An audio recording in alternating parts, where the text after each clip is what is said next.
یعنی اللہ تعالیٰ میزبان ہے، اللہ تعالیٰ اس کائنات کا حقیقی، کیونکہ مالک وہ ہوتا ہے جس جو گھر کا حقیقی مالک ہوتا ہے وہ میزبان ہے، یعنی جس کے گھر ہم جاتے ہیں وہ ہمارا میزبان ہے۔ تو انسان اس دنیا میں آیا تو اللہ تعالیٰ نے یہ کائنات بنائی، تو یہ کائنات کا حقیقی میزبان کون ہے؟ اللہ تعالیٰ کی ذات۔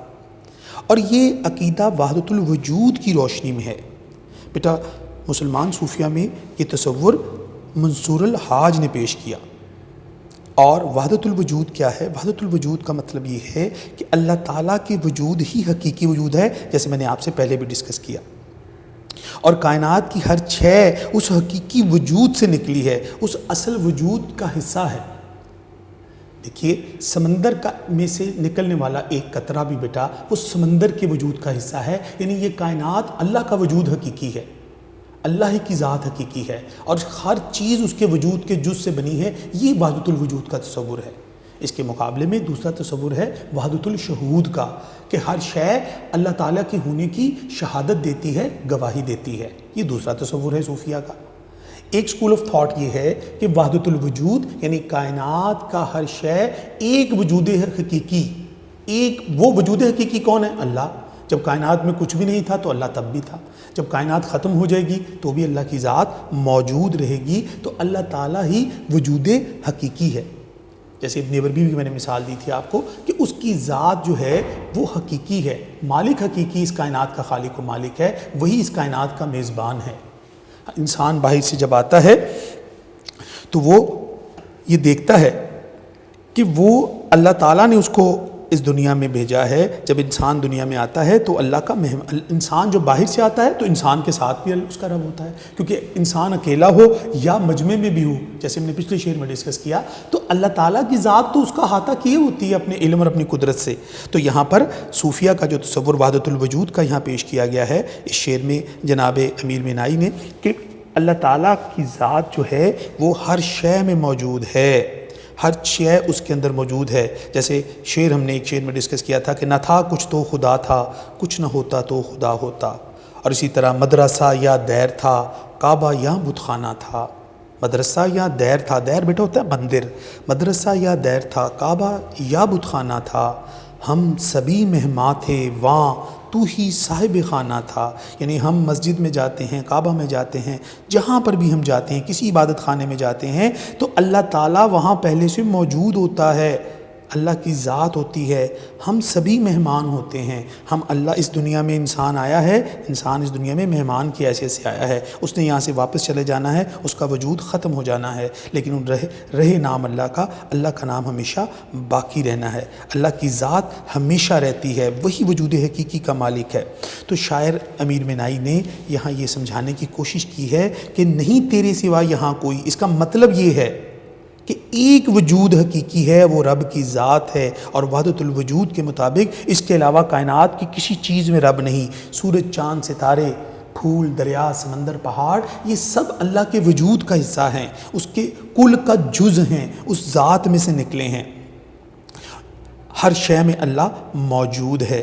اور بیٹا اس تصور کے صوفیہ نے اس بات کا پرچار کیا، اور منصور الحاج نے ان الحق کا نعرہ لگایا اسی اصول کے تحت، اور ان کو دار پر لٹکا دیا گیا، لیکن ان کے ایک ایک ٹکڑے سے، ایک ایک حصے سے آواز ان الحق آئی کہ میں حق ہوں، یعنی خدا کی ذات کے اندر ضم ہونے کا تصور یہاں دیا گیا ہے۔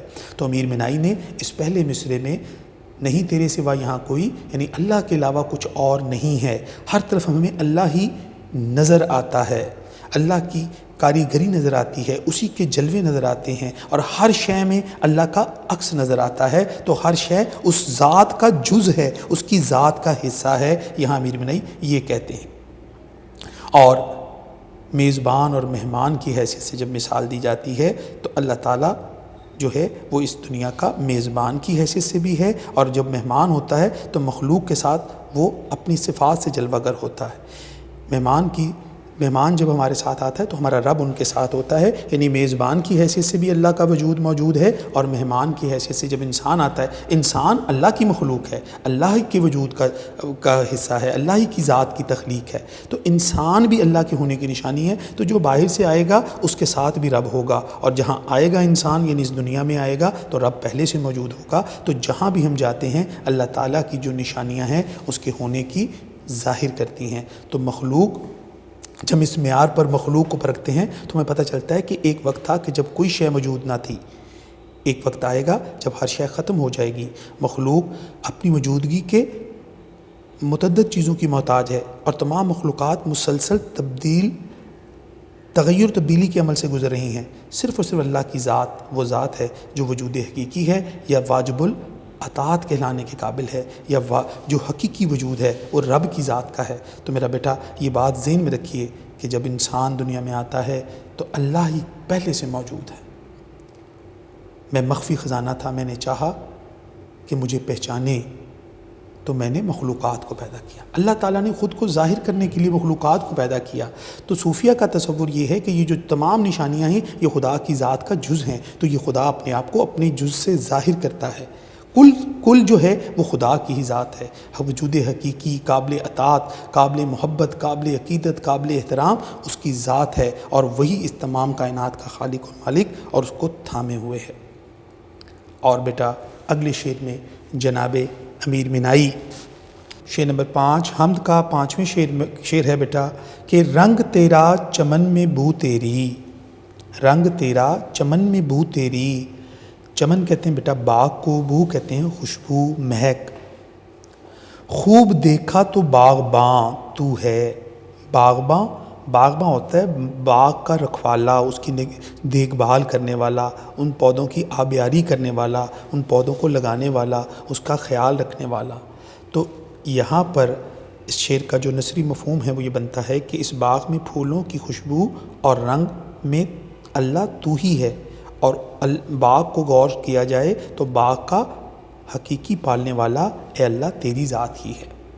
یعنی شعر میں جناب امیر مینائی نے ایک باغ کی مثال دے کر اس کائنات کی مثال دی ہے، کائنات کو باغ سے تشبیہ دی ہے کہ جس طرح ایک باغ ہوتا ہے، ایک مالی اس کے اندر بہت سے پھول اگاتا ہے، پودے اگاتا ہے، اس کی آبیاری کرتا ہے، ان کی کانٹ چھانٹ کرتا ہے، وہاں پر درختوں کا خیال رکھتا ہے، وہاں صفائی ستھرائی کا خیال رکھتا ہے، اور باغ میں ہم جاتے ہیں تو باغ ہمیں سلجھا ہوا نظر آتا ہے، خوبصورت نظر آتا ہے۔ اگر باغ کے اندر مالی نہ ہو، اس کی دیکھ بھال کرنے والا نہ ہو تو وہ باغ جنگل کی شکل اختیار کر لے گا، وہاں پھولوں کی کوئی ترتیب نہیں رہے گی، بے تکی جھاڑیاں، گھاس پھوس، تنکے ہر طرف بکھرے ہوئے نظر آئیں گے۔ لیکن مالی کیا کرتا ہے، اس باغ کو خوبصورت بنانے کے لیے، اس کے حسن کو مینٹین کرنے کے لیے کیا کرتا ہے، اس کا نگہبان بنتا ہے، اس کا رکھوالا بنتا ہے، اس کو ہر طرح کی مصائب سے بچاتا ہے، پودوں کی نگہداشت کرتا ہے، ان کو وقت پہ پانی دیتا ہے، ان کی تراش خراش کرتا ہے، ان کو ہر طرح سے اپنے باغ کی ایک دوسرے لفظ میں آپ کہہ سکتے ہیں وہ باغ کا رکھوالا ہوتا ہے، اسی کی مرہون منت باغ کی ساری خوبصورتی ہم دیکھ پاتے ہیں۔ بالکل اسی طرح کائنات کی ہر شے میں جو حسن ہے، جو خوبصورتی ہے، جو رنگ بکھرے ہوئے ہیں۔ اب باغ میں بیٹا کئی طرح کے رنگ ہیں، پھولوں کا رنگ سرخ رنگ کے پھول ہیں، پیلے رنگ کے پھول ہیں، سفید رنگ کے پھول ہیں، ہر رنگ کے پھول ہیں۔ اب ان پھولوں کی خوشبو بھی ایک دوسرے سے بیٹا مختلف ہوگی۔ دیکھیے باغ میں گلاب کی خوشبو اور ہے، چنبیلی کی خوشبو اور ہے، گیندے کی خوشبو اور ہے، اور اسی طرح اور جو موتیا ہے اس کی خوشبو اور ہے۔ ہر خوشبو ایک دوسرے سے مختلف، ہر پھول کا رنگ ایک دوسرے سے مختلف ہے۔ جب ہم کبھی ان پھولوں پر غور کریں تو ہمیں یہ احساس ہوتا ہے کہ یہ رنگ، یہ خوشبو، یہ سب کچھ جو ہیں یہ اللہ تعالیٰ کے ہونے کا احساس دلا رہی ہیں، یہ اللہ تعالیٰ کے ہونے کی گواہی دے رہی ہیں۔ اور جس طرح ہم نے پہلے ذکر کیا تھا وحدت الوجود کا، اگر ہم وحدت الشہود کی نظر سے دیکھیے تو وحدت الشہود تو یہ ہے کہ ہر شے اللہ کے ہونے کی نشانی ہے، گواہی دے رہی ہے، شہادت دے رہی ہے، اپنا اظہار کر رہی ہے۔ تو باغ کے اندر جب ہم پھولوں کو دیکھتے ہیں، اس کے رنگ کو دیکھتے ہیں، کتنا خوبصورت سرخ رنگ کے پھول ہیں، نیلے رنگ کے پھول، پیلے رنگ کے پھول، سفید رنگ کے پھول، ان کی رنگت، ان کی چمک، ان کی مہک یہ اللہ کے ہونے کی نشانی ہے، اور یہ اللہ کے ہونے کا ہمیں احساس دلاتی ہے، اور یہی بیٹا وحدت الشہود ہے کہ اللہ تعالیٰ اپنی نشانیوں سے خود کو ظاہر کرے اور ہر شے، کائنات کی ہر شے اللہ کے ہونے کی گواہی دے، اور اللہ تعالیٰ اپنی ذات کو ان نشانیوں سے ظاہر کرے۔ یعنی پھولوں کے پھلنے پھولنے میں، پھولوں کی آبیاری میں، پھولوں کی افزائش میں، اس کے مہک میں، جب ہم باغ میں جائیں تو ہمیں ہر چیز جب نظر آتی ہے تو اس کے اندر یہ سارے رنگ جو ہیں اللہ تعالیٰ کے ہونے کی نشانی دے لگتے ہیں۔ اسی طرح امیر منائی کا تصور یہ ہے کہ اس کائنات کے جتنے بھی رنگ ہیں، پھول ہیں، خوبصورتی ہے، حسن ہے، اور اس کی مخلوقات ہیں۔ اب دیکھو کائنات میں میرا بیٹا کتنی مخلوقات ہیں، انسان ہیں، چرندے ہیں، پرندے ہیں، ایک سمندر کی مخلوق کو گن نہیں سکتا انسان، شمار نہیں کر سکتا، اس کی خوبصورتی کا احاطہ نہیں کر سکتا۔ ایک مور کے پروں کے اندر کے جو رنگ ہیں آپ وہ دیکھیے، اس کے اندر کتنی خوبصورت رنگ اللہ تعالیٰ نے پیدا کیے ہیں، اور یہ سب مچھلیوں کے رنگ دیکھ لیجئے، انسانوں کی مختلف رنگت کو دیکھیے، اس کی خوبصورتی کو دیکھیے، یہ ساری چیزیں خداوند اپنی ذات کے اظہار کی نشانیاں پیدا کرتا ہے۔ اللہ تعالیٰ کی ذات ہی وہ ہستی ہے جو کائنات کی خالق ہے۔ ان چیزوں کو پیدا کرنے والا کون ہے؟ ان چیزوں کی تخلیق کرنے والا کون ہے؟ ان چیزوں کا بنانے والا کون ہے؟ ان چیزوں کا مالک کون ہے؟ یقیناً یہ اللہ تعالیٰ کی ذات ہے جس نے کائنات کے ہر رنگ کو، ہر خوشبو کو، ہر مہک کو، ہر شے کو تخلیق کیا ہے۔ سورج، چاند، ستاروں کا رنگ دیکھیے، دریاؤں کا رنگ دیکھیے، پانی کا رنگ دیکھیے، پھلوں کا رنگ دیکھیے بیٹا، جتنے بھی رنگ ہیں، جتنی بھی خوشبو ہیں، جتنے ذائقے ہیں، جتنی خوبصورتی ہے، یہ ساری کی ساری اللہ تعالیٰ نے اس کائنات کے اندر بھر دی ہے۔ اللہ تعالیٰ حسین ہے اور حسن کو پسند کرتا ہے۔ جیسے شاعر نے کیا خوب اسی بات کو کچھ اس طرح سے بیان کیا کہ گلوں میں رنگ ضیاء بن کے چاند تاروں میں، گلوں میں رنگ ضیاء بن کے چاند تاروں میں، وہ پردہ دار کہاں جلوہ گر نہیں ہوتا، کہ پھولوں کے اندر وہ رنگ بن کر ہمیں نظر آتا ہے، ضیاء روشنی بن کر ہمیں چاند تاروں میں نظر آتا ہے، اور وہ پردہ دار کون ہے؟ وہ اللہ کی ذات ہے جو پردے میں ہے، جو خود تو دکھائی نہیں دیتی، لیکن کائنات کا کون سا ایسا رنگ ہے، کون سی ایسی خوبصورتی ہے جس میں اللہ تعالیٰ ہمیں اپنے رنگ اور اپنے جلووں میں اپنے آپ کو ظاہر نہیں کرتا۔ تو امیر منائی یہ کہنا چاہتے ہیں کہ یہ پوری کائنات اللہ تعالیٰ کی قدرت کی بے پناہ مثالیں اور نشانیاں لیے ہوئے ہیں۔ یہ کائنات اس باغ کی طرح ہے جس باغ کی نگہداشت دیکھ بھال کون کرتا ہے؟ یہ اللہ تعالیٰ کرتا ہے۔ انسان کو چاہیے کہ کائنات کے ہر رنگ میں اللہ تعالیٰ کو دیکھ کر اپنے دل کو قرار و سکون دے۔ یعنی کائنات کے ہر رنگ میں اللہ تعالیٰ کی جو کاریگری کے نمونے ہمیں نظر آتے ہیں، اس کی شان نظر آتی ہے، اس کی قدرت، اس کے جلوے نظر آتے ہیں۔ بیٹا شہد کی مکھی کی مثال آپ دیکھیے، کتنا میٹھا شہد وہ ہمیں دیتی ہے۔ آم کا رس اگر دیکھیں تو کتنی مٹھاس ہے بیٹا اس کے اندر۔ یہ مٹھاس کا کون ہے جو اس کے اندر مٹھاس پیدا کرتا ہے؟ آپ کبھی دودھ کو دیکھیے کہ اللہ تعالیٰ نے ہمیں کیسا ایک میٹھا مشروب دیا ہے، کیا اس کی رنگت ہے، اللہ تعالیٰ نے ہمارے لیے کیا کیا اہتمام کیا ہے۔ یہ ساری چیزیں، یہ سارے مٹھاس، یہ سارے رنگ، یہ ساری خوشبو، یہ چاند کا چمکنا بغیر ستون کے، اللہ تعالیٰ نے کیسے آسمان کو ستاروں سے مزین کیا ہے، اللہ تعالیٰ نے کیسے سورج کو بنایا ہے، کیسے چاند کو بنایا ہے، کیسے اللہ تعالیٰ نے ہر شے کا احاطہ کیا ہوا ہے۔ تو مالک کائنات نے ہر شے میں اپنا رنگ، اپنی قدرت، اپنے جلوے ہمارے سامنے رکھے ہیں۔ انسان کو یہ چاہیے کہ اپنے رب کی ان نشانیوں کو دیکھے، اور اگر ہم سارا غور و فکر کریں، سارا تجزیہ کریں تو دیکھا جائے گا تو اس پوری کائنات کو تھاما ہوا کس نے ہے، اس پورے باغباں کا مالی کون ہے، اس پورے کائنات کو سنبھالنے والا جو باغباں ہیں وہ کون ہے؟ اگر یہ پوری کائنات ایک باغ کی صورت میں ہے تو اس باغبان کا رکھوالا کون ہے؟ دیکھو بیٹا، اگر اللہ اس کو نہ سنبھالے تو یہ ستارے بے نور ہو جائیں، آسمان سے نیچے آ پڑیں۔ اللہ تعالیٰ دن و رات کی گردش میں انسانوں کو یہ سمجھانا چاہتا ہے کہ اللہ تعالیٰ نے ہر چیز کو کس طرح سے احاطہ کیا ہوا ہے۔ سورج صبح رات سے پہلے نہیں ہوتی، رات صبح سے پہلے نہیں ہو سکتی، سورج ہمیشہ مشرق سے ہی نکلتا ہے اور مغرب میں غروب ہوتا ہے، مغرب سے نہیں نکل سکتا۔ اللہ تعالیٰ نے ایک پورا نظام کو سنبھالا ہوا ہے۔ اگر اللہ تعالیٰ کے اس نظام کو جس دن چھوڑتا ہے، اللہ تعالیٰ اس نظام کو اگر بدلتے ہیں تو پورا نظام درہم برہم ہو جاتا ہے۔ اللہ تعالیٰ کی مٹھی، اس کے قبضہ قدرت میں کائنات کا ایک ایک جز ہے، اس کی ساری خوبصورتی، اس کی رنائی، اس کا تسلسل، جو مسلسل یہ کائنات کا نظام چل رہا ہے بیٹا، یہ اسی خوبصورتی سے چل رہا ہے کہ اللہ تعالیٰ نے اس پوری کائنات کو اپنی مٹھی میں لے رکھا ہے، اس کو سنبھالا ہوا ہے، وہ اس کی دیکھ بھال کرتا ہے، وہ اس کی نگہداشت کرتا ہے۔ جس طرح ایک باغ کے اندر مالی اپنے باغ کو خوبصورت اور حسین بنا کے رکھتا ہے، اسی طرح اللہ تعالیٰ اس پوری کائنات کا باغباں ہے، اس پوری کائنات کو، اس کی خوبصورتی کو سنبھال کے بیٹھا ہوا ہے۔ ہر جہاں تیری قدرت کے ہیں لاکھوں جلوے، حیران ہوں کہ دو آنکھوں سے کیا کیا دیکھوں، کہ ہر طرف اللہ ہی کے جلوے مجھے دکھائی دیتے ہیں، اور میں سوچتا ہوں کہ اللہ کے ان خوبصورت جلووں میں کون سا جلوہ دیکھوں، کون سا جلوہ نہ دیکھوں۔ کتنا حسین میرے مالک نے اس کائنات کو تخلیق کیا ہے۔ اللہ کیونکہ خود حسین ہے اور حسن کو پسند کرتا ہے، پوری کائنات کو اس نے خوبصورت بنایا ہے اور اس کو تھاما بھی ہوا ہے۔ تخلیق کرنے کے بعد اس کو سنبھالا بھی ہوا ہے، اور اتنا خوبصورت کہ انسان کی عقل دنگ رہ جاتی ہے۔ ہم خود کو نہیں سنبھال پاتے، وہ کتنا عظیم رب ہے جس نے پوری کائنات کو سنبھالا ہوا ہے۔ ہم سے ایک نظام نہیں چل رہا ہوتا، ایک گھر کا نظام ہم مینٹین نہیں کر پا رہے ہوتے، ایک شہر کا نظام مینٹین کرنا مشکل ہوتا ہے، ایک ملک کا نظام مینٹین ہوتا ہے۔ تو اللہ تعالیٰ نے تو اتنے سیارے ہیں، سورج، چاند، عطارد، زہرہ، زمین، مریخ، یہ سارے سیاروں کا نظام سنبھالا ہوا ہے، اور اس کے علاوہ جتنی دنیایں ہیں، اللہ تعالیٰ کے لیے کوئی مشکل نہیں ہے۔ وہ اتنا عظیم رب ہے، اس کے لیے کوئی اس میں دقت نہیں ہے۔ اس نے کن فیکون کہنا ہے اور وہ ہو جانا ہے، تو یہ اس کے اوپر کوئی روک ٹوک نہیں ہے۔ اور ہم تمام انسان اپنے رب کی جتنی بھی عظمت بیان کریں، میر منائی یہ کہنا چاہتے ہیں کہ وہ کم ہیں۔ اور شعر نمبر 6 آخری شعر ہے بیٹا، اس میں شاعر اپنا تخلص استعمال کرتا ہے۔ محرم راز تو بہت سے ہیں امیر، محرم راز کہتے ہیں بیٹا راز جاننے والے، واقف کا، راز سے واقف، تو بہت سے ہیں امیر۔ امیر شاعر کا امیر منائی تخلص بھی ہے نام، تو امیر منائی تخلص کے طور پہ یہاں آیا ہے، جس سے پتہ چلتا ہے یہ امیر منائی کی نظم ہے، جس کو کہتے ہیں رازداں تو ہے۔